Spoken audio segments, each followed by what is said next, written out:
নমস্কার শ্রোতা বন্ধুরা, বৃষ্টি ও গল্প চ্যানেলে আপনাদের সকলকে আরও একবার স্বাগত জানাই। আমি পড়ছি হুমায়ুন আহমেদের একটি উপন্যাস মেঘের ওপর বাড়ি। আজ অন্তিম পর্ব। গাড়ি খাদে পড়েছে শুনলে মনে হয় গিরিখাত। প্রথম যখন শুনলাম আমার ডেড বডি বহন করা মাইক্রোবাস খাদে পড়েছে, তখন ভেবেছিলাম ভয়াবহ কিছু ঘটেছে। এখন আমি অকুলস্তে আছি, তেমন কিছু ঘটেনি। রাস্তার পাশের নর্দমায় পড়ে গিয়েছিল, ধাক্কাধাক্কি করে গাড়ি তোলা হয়েছে। ড্রাইভার স্টার্ট দেওয়ার চেষ্টা করছে, ইঞ্জিন কিছুটা ঘড় ঘড় শব্দ করে থেমে যাচ্ছে। কাদেরকে হাসপাতালে নেওয়া হয়েছে শুনেছিলাম, এটাও সত্যি নয়। সে কিছুক্ষণ পরপর পা চেপে ধরে গোঙানির আওয়াজ করছে। তার চেহারা নীল বর্ণ ধারণ করেছে। অক্সিজেনের ঘাটতি হলে মানুষ নীল বর্ণ ধারণ করে। কাদেরের অবশ্যই অক্সিজেনের অভাব হচ্ছে, তাকে দ্রুত হাসপাতালে নেওয়া দরকার। অ্যাক্সিডেন্ট হয়েছে শালবনের ভেতরের রাস্তায়। আশেপাশে কোনো লোকজন নেই, তবে পুলিশের একটা জিপ এসেছে। মাইক্রোবাস দড়ি দিয়ে জিপের সঙ্গে বাঁধা হয়েছে, দড়ি টেনে নিয়ে যাওয়া হবে। মাইক্রোবাস যখন চলে যাবে তখন আমিও কি তাদের সঙ্গে যাব, নাকি আমি একা পড়ে থাকবো শালবনে? কি ঘটবে কিছুই জানি না। আমার শীতভাব প্রবল বাড়ছে। হিমশীতল হাওয়া একটা বিশেষ দিক থেকে আসছে। সেই দিক উত্তর, দক্ষিণ, পূর্ব না পশ্চিম কে জানে। পুলিশের জিপ মাইক্রোবাস নিয়ে চলে গেছে। মাইক্রোবাসের ভেতর আমার ডেড বডি। আমি বা আমার চেতনা একা পড়ে আছি। এর কোনো মানে হয়? কতক্ষণ থাকবো এখানে? মৃত্যুর পরের জগতে সময় থাকে না, কাজেই কতক্ষণ একা পড়ে থাকবো এই চিন্তাও অর্থহীন। হয়তো অনন্তকাল পড়ে থাকবো। সূর্য একসময় বামন নক্ষত্র হয়ে পৃথিবী গিলে খাবে, আমি এখানেই পড়ে থাকবো। যেদিক থেকে হিমশীতল হাওয়া আসছে সেদিকে আকাশে এক ধরনের আভা দেখছি। এর মানে কি? হঠাৎ সেই আভার দিকে এক ধরনের টান অনুভব করলাম। খুব হালকাভাবে কিছু একটা আমাকে টানছে। আমার অন্তিম যাত্রা কি সেই দিকে? কোথায় যাব? আমি হতাশ গলায় বললাম, এখানে কেউ কি আছেন যিনি আমাকে সাহায্য করবেন? কথা শেষ হওয়ার আগেই বনের ভেতর থেকে শিয়াল ডাকতে লাগলো। শিয়াল প্রহরে প্রহরে ডাকে। এখন কোন প্রহর? কেউ একজন শিয়ালের ডাকের সঙ্গে মিলিয়ে ছড়া বলছে। ছড়া পাঠ করছে খলিল। আমার অবস্থান এখন খলিলদের বাসায়। খলিলের সামনে 5-6 বয়সের একটা মেয়ে, এর নাম নিশ্চয়ই তুহিন। খলিল তার সদ্য লেখা ছড়া মেয়েটাকে পড়ে শোনাচ্ছে। তুহিনের ছড়া শোনার আগ্রহ নেই, সে রাক্ষসের ছবি আঁকছে। খলিলের স্ত্রী রান্নাঘরে, সে রান্নার তদারকি করছে। আজ তাদের বাসায় পোলাও, খাসির রেজালা এবং রোস্ট রান্না হচ্ছে। খলিলের স্ত্রীর কিশোরী কিশোরী চেহারা, নতুন শাড়ি পরায় তাকে সুন্দর লাগছে। আজ তাদের বিয়ের 6 বছর পূর্তি। মেয়েটি রান্নাঘর থেকে বলল, তুহিনের বাবা, আজ তুমি কাউকে খেতে বলনি? তোমার বন্ধু বান্ধব কেউ আসবে না? খলিল বলল, কিছু কিছু অনুষ্ঠান শুধু স্বামী স্ত্রীর জন্য, বাইরের কেউ সেখানে থাকবে না।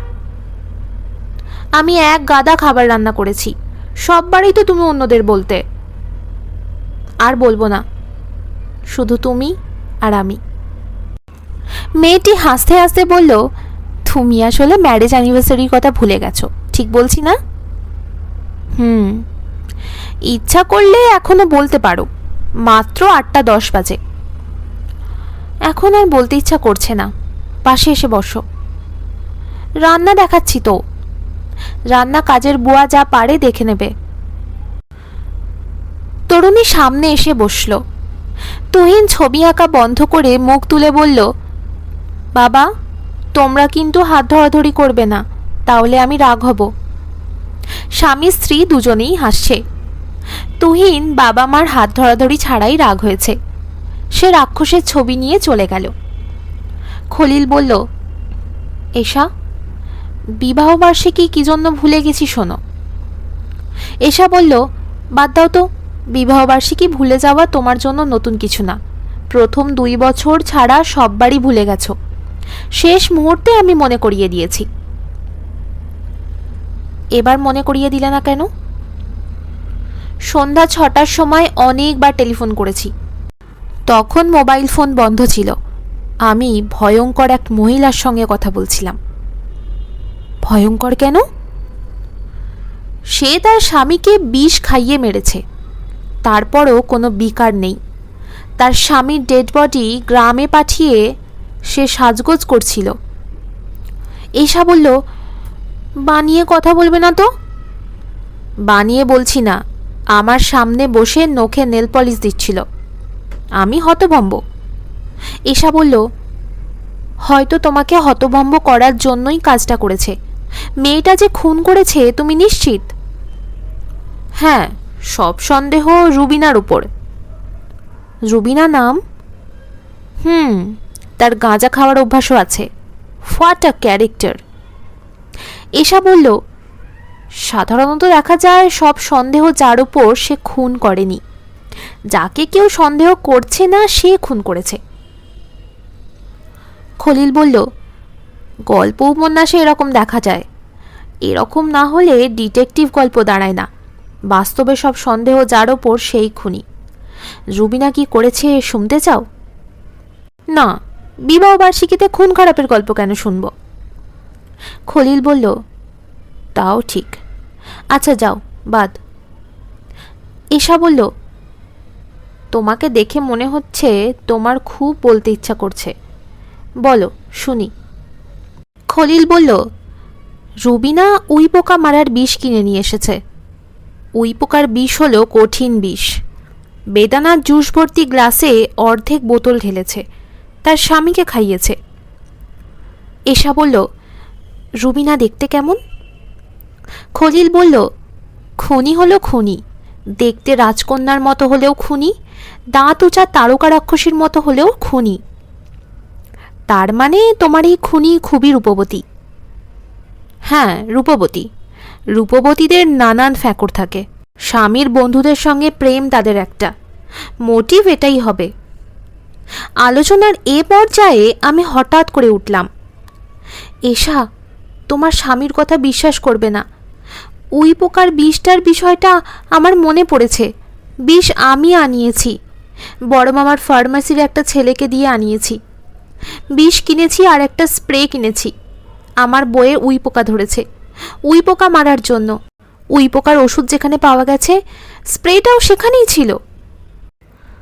আমি কথা শেষ করলাম। কথা শেষ করা বা না করায় কিছু যায় আসে না। এশা মেয়েটির সঙ্গে বা জীবিত কারোর সঙ্গেই আমার যোগাযোগের ক্ষমতা নেই। এশা আমাকে চমকে দিয়ে তার স্বামীকে বলল, উই পোকার ওষুধ কেনা হয়েছে বইপত্রে দেওয়ার জন্য। খলিল বলল, তুমি জানলে কোত্থেকে? তোমাকে কে বলেছে? এশা বলল, আমাকে আবার কে বলবে? এরকম মনে হচ্ছে বলে বলছি। ওষুধ যেখানে ছিল সেখানে স্প্রে ছিল না, থাকার তো কথা। খলিল চিন্তিত মুখে বলল, হ্যাঁ ছিল, এখন মনে পড়েছে। তুমি কিভাবে বলছো? এশা হাসতে হাসতে বলল, আমি প্রায় মন থেকে এমন সব কথা বলি, তা সত্যি হয়। এটা তো তুমি জানো। খলিল হ্যাঁ সূচক মাথা নাড়ল। আমি বললাম, এশা, প্লিজ তোমার স্বামীকে বলো রুবিনা তার স্বামীকে খুন করেনি। কেউ খুন করেনি। এটা ছিল সাধারণ মৃত্যু, হার্ট অ্যাটাক বা অন্য কিছু। বলো এসা, বলো। এশা বলল, রান্না হতে দেরি হবে, তুমি কি 1 কাপ চা খাবে? না। খাও 1 কাপ চা। দুজন বারান্দায় বসে চা খাই, চলো। 1 কাপ চা বানাবো, তুমি একবার চুমুক দেবে, আমি একবার। আচ্ছা যাও, চা বানাও। আমি বললাম, চা পরে বানাবে এশা, আগে রুবিনা নির্দোষ এটা বলো, দেরি করছো কেন? এশা বলল, আমি মোটামুটি নিশ্চিত রুবিনা মেয়েটি নির্দোষ। তার স্বামীর মৃত্যু স্বাভাবিক, ভিসেরা রিপোর্টে অর্গানাল ফসফরাস পাওয়া গেছে। রিপোর্ট ভুল হয়েছে, আবার পরীক্ষা করার ব্যবস্থা করো। দেখা যাক না, ব্যবস্থা করতেই হবে। একটা নির্দোষ মেয়ে ফাঁসিতে ঝুলবে নাকি? খলিল বলল, এই প্রসঙ্গটা থাক। এশা বলল, না, থাকবে না। রুবিনা মেয়েটা নিশ্চয়ই ভয়ঙ্কর কষ্টে আছে, তুমি তার কষ্ট দূর করো। কিভাবে? টেলিফোন করে বলো যে তুমি নিশ্চিত তার স্বামীর স্বাভাবিক মৃত্যু হয়েছে। আমি নিশ্চিত না। এশা বলল, তুমিও এখন নিশ্চিত, মুখে বলছো নিশ্চিত না। আমি বললাম, এশা, তুমি তোমার স্বামীকে বলো রুবিনার মতো ভালো মেয়ে খুব কম জন্মেছে। তার চেয়ে বড় কথা, সে অসম্ভব বুদ্ধিমতী। সে যদি তার স্বামীকে খুন করত, তাহলে এমনভাবে করত যে তোমার স্বামীর সাধ্য হতো না খুনের রহস্য উদ্ধারে। এই কথাটা তাকে বলে তারপর চা বানাতে যাও। এশা উঠে দাঁড়াতে দাঁড়াতে বলল, রুবিনা মেয়েটা অতি বুদ্ধিমান। সে খুন করলে এমনভাবে করত যে তুমি ধরতে পারতে না। রুবিনা অতি বুদ্ধিমান তোমাকে কে বলেছে? কেউ বলেনি, আমার মন বলছে। কথা সত্যি, she is very smart. Khalil তার স্ত্রীকে নিয়ে বারান্দায় বসেছে। তার সামনে এক কাপ চা। সেই কাপে একবার খলিল চুমুক দিচ্ছে, একবার এশা চুমুক দিচ্ছে। তুহিন রাক্ষসের ছবি নিয়ে বারান্দায় ঢুকলো, গাল ফুলিয়ে বলল, তোমরা হাত ধরাধরি করে বসে আছো কেন? হাত ছাড়ো, আমি খুব রাগ করেছি। খলিল হাত ছেড়ে উঠে দাঁড়ালো। এশা বলল, কোথায় যাচ্ছ? খলিল বলল, রুবিনা ম্যাডামকে একটা টেলিফোন করব। রুবিনা তার মেয়ের ঘরে বসে আছে। পলিন হীরক সংগ্রহের খেলা খেলছে। একটা ভয়ঙ্কর জায়গা পার হতে পারছে না। দুটো সাপ ছোবল দিয়ে মেরে ফেলেছে। পলিন বলল, বাবা থাকলে এই সাপের জায়গাটা পার করে দিত। বাবা পারে, আমি পারি না। রুবিনা বলল, সে এখন নেই। সাপ খেলার জায়গা তোমাকে একাই পার হতে হবে। রবীন্দ্রনাথ ঠাকুরের বিখ্যাত গান আছে, একলা চলো, একলা চলো রে। রবীন্দ্রনাথকে চেনো না? চিনি, সাদা দাঁড়িয়ে আছে। রুবিনা টেলিফোন বাজছে। সে টেলিফোন ধরল। ম্যাডাম, আমি খলিল। রুবিনা বলল, জানি, আপনার নাম উঠেছে। আপনাকে টেলিফোন করলাম একটা কথা জানানোর জন্য। আপনি সন্দেহের তালিকায় নেই। কে আছে? পলিন? কেউ নেই। আপনার স্বামীর স্বাভাবিক মৃত্যু হয়েছে। হাসপাতাল থেকে দেওয়া ডাক্তারের ডেথ সার্টিফিকেটে হার্ট অ্যাটাকে মৃত্যুর কথা লেখা। ভিসেরা রিপোর্ট মনে হয় ঠিক নয়। ভিসেরা পরীক্ষা নতুন করে করার ব্যবস্থা করছি। রুবিনা বলল, আমি এখন খেতে যাব। আপনার কথা কি শেষ হয়েছে? সামান্য বাকি আছে। আজ আমাদের ম্যারেজ অ্যানিভার্সারি। এই উপলক্ষে আমার স্ত্রী প্রচুর খাবার দাবার রান্না করেছে। মৃত বাড়িতে বন্ধুবান্ধবদের খাবার পাঠানো প্রাচীন রীতি আছে। আমি কি কিছু খাবার পাঠাতে পারি? রুবিনা বলল, পারেন। Happy anniversary. হঠাৎ একটা ধাক্কা অনুভব করলাম। সব অস্পষ্ট হতে শুরু করেছে। যে পরিকল্পনায় আমাকে বিভিন্ন জায়গায় ঘোরানো হয়েছে, সে পরিকল্পনার সমাপ্তি হয়েছে। বুঝতে পারছি আমাকে চলে যেতে হবে। কোথায় যাব জানি না। মানুষ কোত্থেকে এসেছে তাই তো জানি না। কোথায় যাব সেটা জানবো কিভাবে? ইস, আমার যদি শরীর থাকতো, আমি রুবিনার হাতে হাত রাখতে পারতাম। পলিনের কপালে একটা চুমু খেতাম। মেয়েটা সাপের জায়গা নিয়ে ঝামেলায় পড়েছে, তাকে সাপের জায়গাটা পার করে দিতাম। ঘন্টার শব্দ হচ্ছে। ঘন্টা বেজেই থেমে যাচ্ছে না, অনেকক্ষণ ধরে রিন রিন করছে। ভয়ঙ্কর শৈত্য আমাকে গ্রাস করতে শুরু করেছে। পলিনের আনন্দিত গলা শুনলাম। সে বলল, মা দেখো, আমি সাপের জায়গাটা পার করে গেছি। রুবিনা কি যেন বলল, তার কথা শুনতে পেলাম না। আমার শব্দ শোনার শক্তি কি নিয়ে নেওয়া হয়েছে? তাহলে ঘণ্টা ধ্বনি শুনছি কিভাবে? চারদিক কেমন জানি গুটিয়ে সিলিন্ডারের মতো হয়ে যাচ্ছে। সিলিন্ডারের শেষ প্রান্তে আলোর বন্যা। সেই আলোর ভয়াবহ চুম্বক শক্তি। আমি ছুটে যাচ্ছি। আমি পেছন ফিরে বললাম, পৃথিবীর মানুষেরা তোমরা ভালো থেকো, সুখে থেকো। আমি ছুটে যাচ্ছি আলোর দিকে। আমি জানি আমাকে অসীম দূরত্ব অতিক্রম করতে হবে। অসীম কখনো শেষ হয় না। তাহলে যাত্রা শেষ হবে কিভাবে? কে বলে দেবে আমাকে? শেষ হলো উপন্যাস। গল্প পাঠ আপনাদের কেমন লাগলো কমেন্ট করে অবশ্যই জানাবেন। চ্যানেলটি সাবস্ক্রাইব করে পাশে থাকবেন। এছাড়া লাইক, কমেন্ট, শেয়ার অবশ্যই করবেন। ভালো থাকুন, সুস্থ থাকুন, বেশি বেশি করে বই পড়ুন। শেষ অবধি আমার সাথে থাকার জন্য অনেক ধন্যবাদ।